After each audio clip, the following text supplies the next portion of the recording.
Welcome back to another episode of Real Results with Coach Joe. I'm your host, Coach Joe Villegas, and with me today, I had to bring her back, Jenna Richardson. Jenna, thank you for coming on the show again. It's a pleasure to have you here. Happy to be here. Thank you. Now, Jenna, you are the founder of Sustainable Healthcare Solutions, and I want to dive into that head on today because there is a lot going on in the healthcare space, and in my opinion, not to ruffle any feathers, there's a lot of help that's needed in the healthcare space today, and you are making some major waves in making that happen. So, can we dive right into, I want to kind of talk about your background a little bit. I know in the last episode we talked about Princeton Integrative Health and that side of your life, but you do a lot of things. Can we dive into how you got into more of this, like, the healthcare solution space and this consulting, all these things you're doing? Yeah, absolutely. So, I fully believe like everything leads you to the certain place that you arrive in life. And so I think I told the story last time I was on that I went to Cornell. My dad's a doctor, my mom's a nurse. I went to Cornell pre-med, realized really quickly I couldn't stand the sight of blood or the smell of formaldehyde, and I got a D- in chemistry. Right. So I had no idea what I was going to do with my life, but I ended up falling into business communications and actually loved the aspect of like communications, interpersonal, developing that skill set, and analytics, so problem solving. Wow.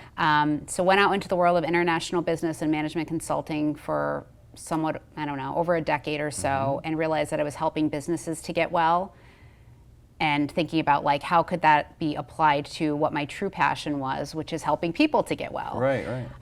So I helped my dad to create Princeton Integrative Health, which is the integrative health practice here, which is amazing. But through that process, what I realized myself, because I became an integrative health and nutrition coach, functional diagnostic nutritionist, did a whole bunch of other mentorship programs. I'm now certified in rapid transformational therapy. So a bunch of things because I love learning and growing myself. But what I realized is that I can sit here across the desk and help one person, or I can help to empower people like my father, medical doctor, and anyone else in the health and wellness space to create a business for themselves, which is structured, systematized, standardized, and simple to empower them to help many more people than that. So it was kind of the combination or culmination of like this interesting management consulting space that I ended up in, combined with my passion to shift the paradigm of healthcare, and recognizing that the marrying of those two things could create a much larger platform to help more people. So amazing. That's so cool. Thank you. And I feel like sometimes it might feel like it's a step removed, but the impact you're having just a couple degrees away is just astronomical. It's amazing. Well, and what blows my mind, not really, but not that I've seen it, and I've seen it so much now, so it doesn't really blow my mind as much as it used to, but it just, no one teaches doctors how to be business people, right?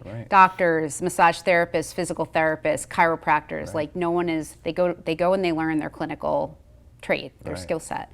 And they're great, like great practitioners, but they don't know how to run a practice. So what ends up happening is that even if a doctor has some form of like an entrepreneurial spirit and desires to do his own thing, be his own person, he ends up kind of falling prey to these large medical groups where, they're just, I think, less likely to have an impact and to be able to work in ways that provide them their own health, freedom, success, all those things that are important. Kind of stifles the whole point they went into business for themselves in the first place. Correct. Right? Yeah. So let's get into that. So you're now helping empower these docs and practitioners to really, have a bigger impact for sure, but doing it in a way where they can do it through their business. Yeah. Not, lose all their hair running a business, because there's so many things that have to get done.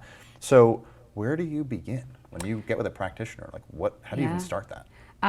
So I have something that I call the Success GPS. Okay. And it's the same in, no matter what you're trying to accomplish, I think it's just super important to understand where you are, where you want to be, and then how you're going to get there. So I call that the Success GPS. So it's really just about sitting down and having that conversation.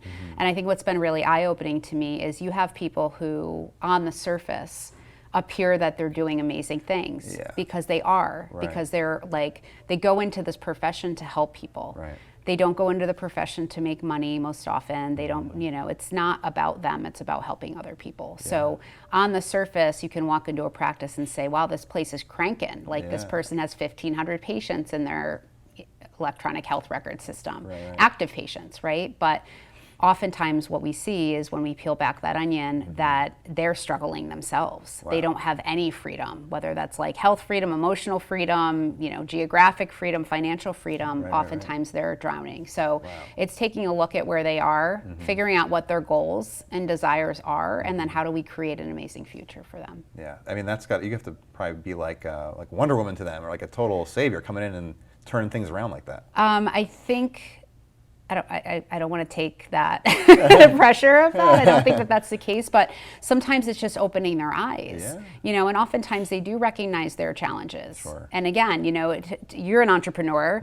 To create your own business, you have to have certain key characteristics, whether you're learning, Tony Robbins, Brendan Burchard, like all these people say the same things. It's like clarity and conviction and charisma and communication skills and all of these things, like more soft skills based stuff that we really just we're not training these people with. So I think it's empowering for them to understand the opportunity and to really it's about them stepping into their power. For sure. And it's within them. It's not like it's some nebulous thing. It's like, well, you've practiced medicine and even just through school for so long and you're so well trained. These other areas just didn't get much attention. Now it's time to illuminate those and work on that stuff. Well, and it's funny, right? Because the difference between, like, I can go and save someone's life all day long, right? I've delivered babies in the back of car. They've done all these amazing things. They are superheroes of themselves. Yet, like, just having a basic conversation or getting in front of a camera or going out on social media, like that's terrifying. So it's the irony is kind of funny. It's like you just saved a bunch of lives. Just talk to this camera. It's fine. So, but they have you there to help them facilitate this stuff, which is amazing. So, you have your success GPS. Are there particular areas of the business you tend to focus on first, or is it's really kind of based on their diagnosis, for lack of a better word? Correct. Yeah. I mean, it's the same as what we do at Princeton, integrative health for health and well-being. It's like, what is the root cause? So, if there's one fundamental skill set I learned in management consulting, it's like, we need to understand the problem. What's the challenge? Because you can't fix it if you don't know what it is. Exactly. Right. So I think that's, the fundamental practice of like, just getting under the hood, getting under the covers. A lot of times they don't like to do that work. That can be a little challenging. So it's a little bit like being a detective in some cases, which I find super, super interesting and fun. It's good that you do, because I'm sure most people don't want to do that, or they don't want to maybe open up to it right away. Yeah, and then, the kind of the sensitivity of like, I'll use this terminology, like not calling their baby ugly. Because a lot of times they've built this thing, but and sometimes it's just the reminder of like the need to stay on track, because I often say the definition of insanity is continuing to do the same thing and expecting a different result. 100%. And they just need to be reminded of that sometimes. For sure. I think too, like in a lot of areas of life, like your emotions can get in the way of the work that needs to get done, right?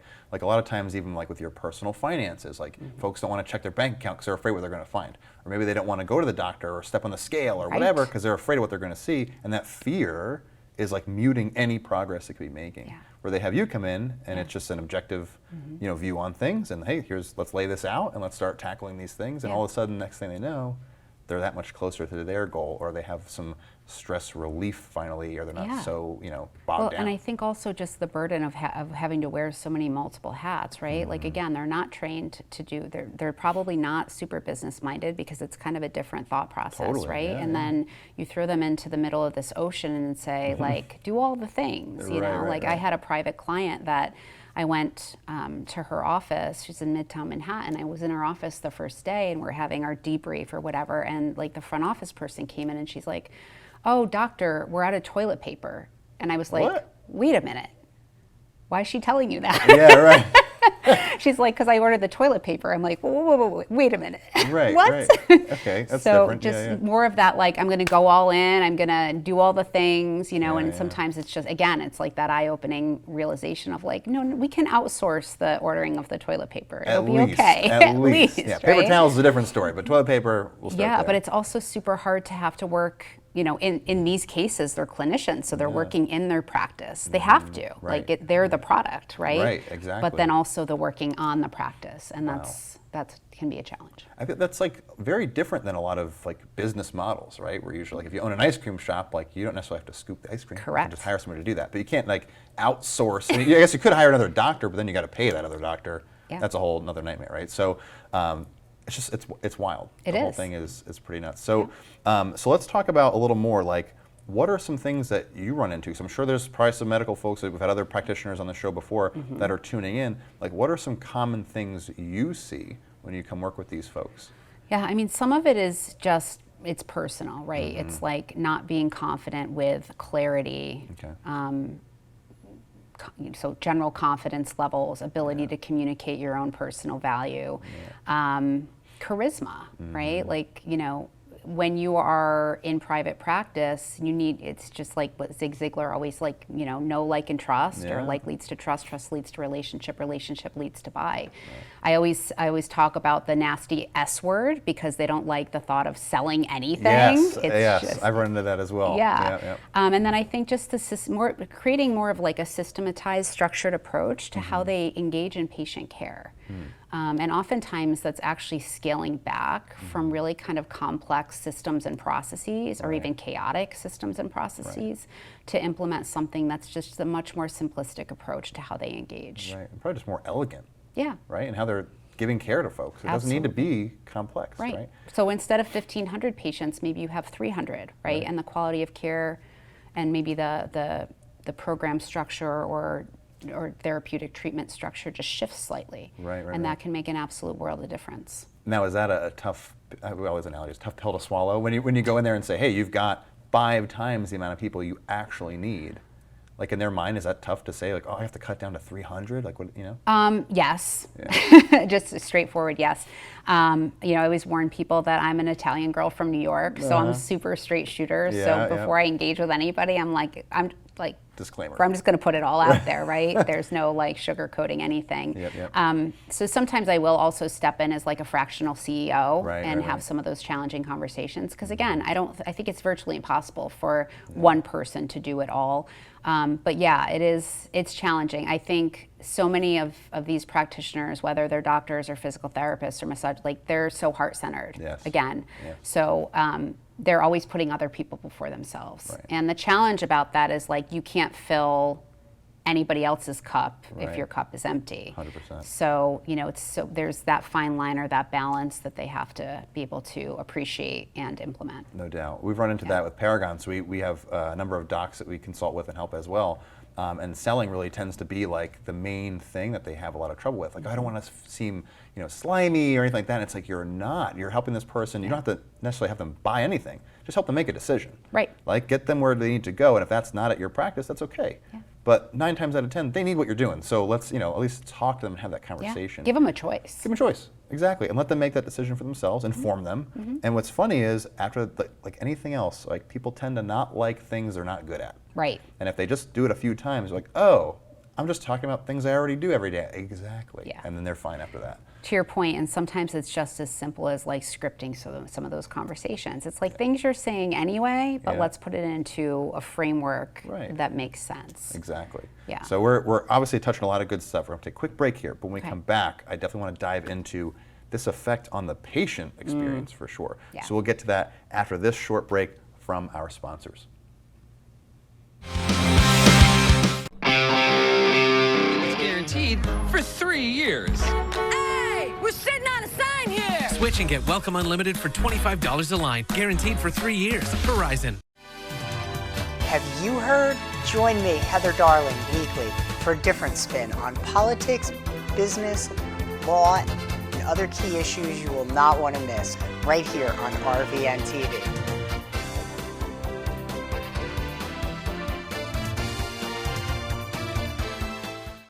You see, son? With a little elbow grease, you can do just about anything. Thanks, Dad. That's right, Robert. And it's never too early to learn you could save with America's #1 motorcycle insurer. That's right, Jamie. But it's not just about savings. It's about the friends we make along the way. You said it, Flo. And don't forget to floss before you brush. Your gums will thank you. That's right, Dr. Gary. Jamie? Sorry, I had another thought, so I got back in line. What was it? I can't remember. My dream day with Offset starts like... Cardi, baby, get in. I surprised you with a place all to ourselves. Thank you, baby. You look gorgeous tonight, baby. We share our favorite McDonald's order.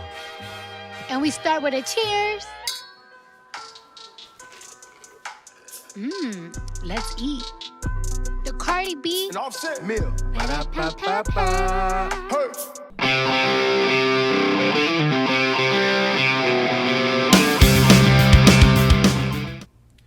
Welcome back to Real Results. With me today, I've got Jenna Richardson, CEO of Sustainable Healthcare Solutions.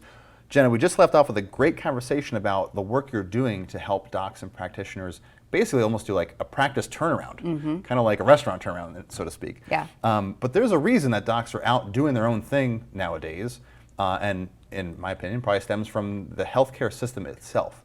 So while these are some of the best trained professionals we have, bar none, it's not them, right? It's the system that kind of puts a lot of this burden on them. So can we talk about that a little bit? Absolutely. Yeah, I mean, I think, we talked a little bit about how training doesn't equip them. I mean, you go through how many years of school to become like an MD, a DO, even a PT or a DC, and, any of these designations. So it's so much like clinical time. Right. But there's literally no fundamental, you're not taking business 101 in any of it. Right. So they come out of that environment and then just aren't equipped with the skills that it takes to be entrepreneurial in nature. Most of them, not all of them. You occasionally will have an anomaly that just blows the roof off of it, which is amazing. But oftentimes they're just not well equipped with, or they don't know what they don't know. It's the unconscious incompetence thing again, right? Yep. So some of them are adventurous and they'll try to step into their own realm and they may struggle for a bit of time. Others will just go into like a large medical conglomerate and, collect the paycheck. Right. And even in those environments, it's super challenging because most of them are, I saw this with my father firsthand when he was working in that type of an environment where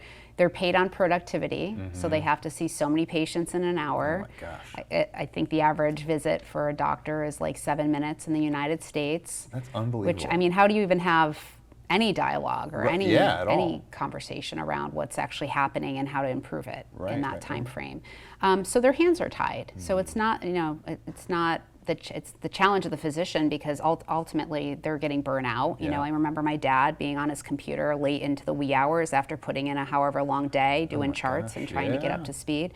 Right. So it's the system and the environment, and it's all subject to like insurance coverage. And so you throw that layer on top of all of that and how they get paid and reimbursement and all of that. So it's just gotten super complicated. Yeah, for sure. It's really like, it's not setting them up for success if their goal is to go out and do their own thing, basically. Which stinks because they could be doing amazing work for people all over the place and helping the world become better, and they don't have the tools to do it. Right. But luckily, they have you. Well, and in that 7 minutes, how much dialogue, you're not talking about nutrition, you're not talking about lifestyle, you're not talking about stress management, you're not talking about like, maybe people have heard like, oh yeah, you need to lose 50 pounds, but then it's like, okay. And then the patient walks out and they're like, all right, well, see you now in 6 what? months. Yeah, for sure. I mean, you can't even have Q&A in that 7 minutes. Literally. There's no way. There's no time. That's like listening to 2 songs. Yeah. 7 minutes, they're done. Yep. That's absurd. So, okay, so now that whole problem has implications on the patient experience, obviously, because now the patients have a terrible experience, and they might get turned off to traditional healthcare. I know for myself, this is years ago, I went and saw my doc. It was kind of like a family doc we saw for a long time, and I had gotten into lifting, and for my 7-minute visit, I was told that everything looked good, but I shouldn't be squatting. That's bad for my knees. And I was like, I'm never come back here. This is not what I'm going to do. And there were years that went by that I just didn't go to a doctor because I lost trust in that whole process. And it wasn't until years later I found a more like functional medicine style doc and turned my life around. It was amazing. But what I want to touch on too is obviously the system's problematic, but let's talk about the patient experience and how what you're doing with these folks really turns that around. Yeah. If we could. Yeah, I mean, ultimately the goal is patient impact, right? Like the patient is the consumer of the practitioner. So whatever we're doing in that container, in that success GPS container, we're doing it to the benefit of the patient. So it's to the benefit of the doc as well, because like I said, oftentimes they're burnout, they're, in the midst of chaos, trying to manage, I just think of the person with all the plates, spinning the plates or juggling so many different balls. Chainsaws or whatever. It's just chaos. But ultimately I refer to something called the foundational framework, and oftentimes it's just getting back to basics, and it's really taking the complexity and the chaos and simplifying that. And we do that always with the patient in mind or with the client in mind. So it's what will create a patient experience that is going to not just create impact in terms of supporting health and well-being, but that's also going to make them feel good about the experience and keep them coming back for more.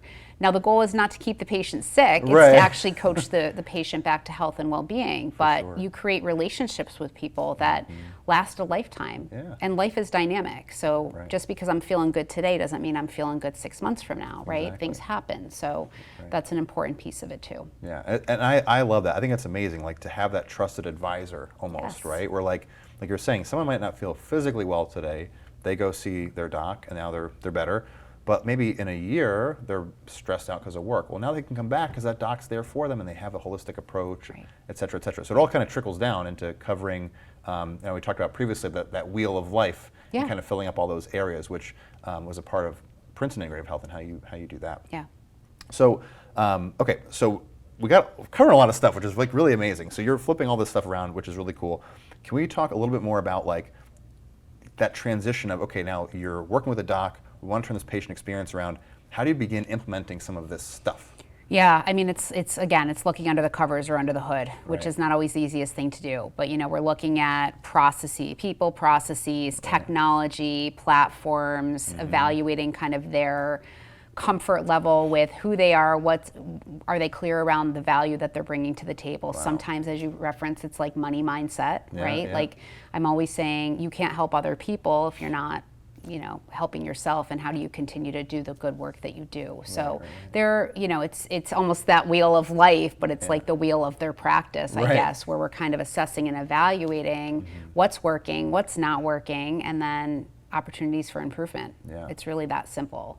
And I think a lot of times what these practitioners get out of it is just the foundational understanding of some of that stuff. It's like, where do I need to improve? Because oftentimes they feel unfocused, they feel overwhelmed, and that can make them feel chaotic and burnt out and disempowered and all of these things. And again, they can't help other people if they're coming from that place energetically. Totally. So what's really cool is like you're basically taking what would probably in reality take them years to do themselves. Like, what book do I read? What website? They have no clue. You're condensing that down into probably in some cases hours to start to turn this stuff around. And like that has, I know we talked about before, the ROI on their dollars is not the return on investment per se, but the ripple of impact we talked about trickles down into that patient experience. Absolutely. And helps empower that patient. And the goal of that is to create the ripple effect in the patient, right? So it's not just I'm helping Joe, now I'm helping Joe's wife and Joe's kids and Joe's community and maybe some of Joe's coworkers, and that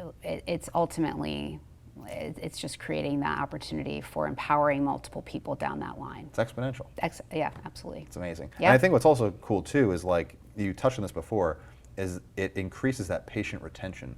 Like people who have a better experience are likely to stick around longer and get more out of like more of that information out of the doc because they have so much to share. And you said they're very heart-centered, obviously, or else they wouldn't go into hundreds of thousands of dollars worth of debt to become a doctor to just like make money, right? Absolutely. So it's really like, it's so cool to keep them around. And it's funny because when you think about on social media, I see all these ads for like these agencies that are going to get you 1 million patients in 2 hours, all this stuff. It's like, well, why do you don't need that. Like, let's just treat a smaller number of people really, really well. And they'll pay for that value.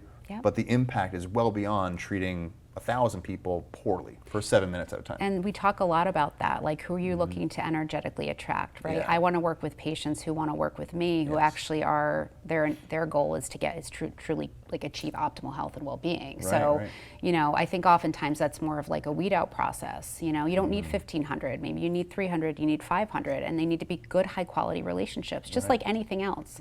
And you want the people who understand that health is priceless. Because without that, you have nothing. It doesn't matter how much money you have. It doesn't matter, what great job or your house or your car, like even your relationship with your family members. Like if you're sick. Can't take it with you. Can't take it with you. I've never seen a hearse with a roof rack on it. No. You know what I mean? Like it doesn't go with you, So for sure. So I really think that like that is just so critical. And so is there anything, and this might be a out of left field question, is there anything when you talk about energetically attracting those people, like I think maybe to some folks it might sound kind of like out there. Woo-woo. How do you go about doing that? Is it through messaging? Is it, hey, Dr. Smith, we're just going to focus on you being the most authentic self you are, and then that brings that about? Yes. I just answered my own question. Yeah, I mean, absolutely. And, I think sometimes we get into these thought processes around like scarcity mindset, right? Especially like as entrepreneurs, like scarcity versus abundance. There are so many people out there that need help with this. It's crazy. I think it's the most recent statistic I saw is like 6 out of 10 American adults have some form of chronic health challenge. And that's like diabetes, cardiac issues, stroke, like, the key number. And that's not even factoring in like some of the lower level stuff that's not like potentially threatening your life, like autoimmune challenges. So, I mean, that's a big ocean. Yeah, that's like almost everybody. That's almost everybody. It's 60 to unfortunately. 70% of the population, unfortunately. So we need more and more doctors and practitioners, health and wellness practitioners who are empowered, who are confident, who are clear, who understand their value, and who are ready to, and who have the energy themselves to be able to take their mission forward and help these people because they need their help. There's docs out there that are like that. They're waiting in the wings, maybe in a bigger system, and they want to come out. What's some advice you would give to maybe a practitioner or doctor right now who's like thinking about going out on their own, but maybe they're nervous, scared, not sure? Like, what would you tell them to hey, get out there, go do it? Yeah, I mean, some of sometimes I do this type of work, which is like that transition plan or that strategy. It doesn't need to be all or nothing. I think sometimes we think that too, right? Like, you can pick up a few shifts in the ER and still be building your dream practice. So it's taking all of those things into consideration and then figuring out what that transition plan looks like. I mean, I've seen people go just like cold turkey, I'm done with this and I'm going to that, and they have to have a really strong mindset. I talk about this a lot too. In this world, people go into this space because they have these big, bold beliefs. They want to help people, they want to heal people, they want to change the world. But we often don't talk about big, bold boundaries. That's a good point. And so sometimes, and I have another platform that I call Big Bold Bliss. So I always say like big, bold beliefs plus big, bold boundaries equals big, bold bliss, but it's the boundaries area that tends to fall apart. So, it's looking at how do I create that path, if you will, from where, again, Success GPS, where I am now to where I want to be, and then figure out how to make it work. And it doesn't need to be, I'm all in here, or I'm all in here. Like, there's so much gray in the middle of that. And sometimes it's just the working through that process. And even today with the technology, like, you can kind of do a lot of this stuff in a number of ways. You don't have to like physically have a brick and mortar location doing this stuff, or you guys have hyperbaric chambers and all kinds of crazy stuff at the clinic. So it could really be like a soft transition to the point where they feel really comfortable, and then it's okay, maybe I'm matching incomes and I can knock one out and go. So. And they are their product. You know, I always say that too. Again, like that nasty S word. It's like you can have the best technology, but if you're not likable, if you're not relatable, if people don't feel comfortable with you, you got nothing, right? So it's the cultivation of the confidence and the clarity and the communication skills and the charisma and all of that of like, you can do this. Yeah. You can do this. Love it. You can do this. We can do this. We can do this. So Jenna, love the conversation as always. Appreciate you coming on the show today. For those docs, practitioners out there watching, how can they find you? How can they get a hold of you? Because I know they want to. So let them know. Yep. So website's currently under development, but it will be sustainablehealthcaresolutions.com. You can reach me at Jenna, Jenna, at sustainablehealthcaresolutions.com, or you can reach me at 201-210-1563. Fantastic. Thank you for coming on the show. Thanks so much, Joe. Awesome. Well, thanks for watching, everybody. You can also hop on resultswithjoe.com for more information. We'll link all Jenna's stuff there as well so you can find her, and we will see you on the next episode of Real Results.